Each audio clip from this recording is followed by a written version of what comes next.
Yes, panalo ako sa talpak. Yes, panalo ako sa talpak.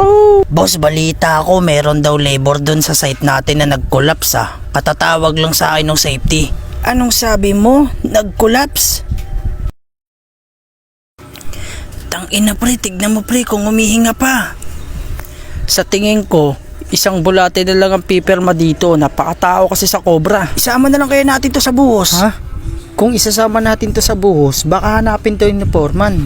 Baka tayo pa yung paghinalaan pag nagkataon. Tangina kasi, araw-araw nagmamay din ng araw-araw sipag lang tapos inom lang ng inom ng Cobra. Hayop na yan, buhay na lang natin to. Tangina mo, mabuhay kang hayop ka, may utang ka pa sa akin. Kaya pala niya gustong buhayin, may utang pala sa kanya. Gago talaga tong si Alfred kahit kailan. Kahit ako pre, bubuhayin kayang hayop na yan. Malaki rin kaya utang niyan sa akin. Ay na, di pa nga binabayaran eh. Hayop na buhay to. Akala ko sa akin lang siya may utang. Bakit? Hindi mo ba alam? Malaki yung utang niya kay Foreman. Umabot na nga daw sa 25 mil, sabi sa akin ng tindera. Nakalista daw doon kasi.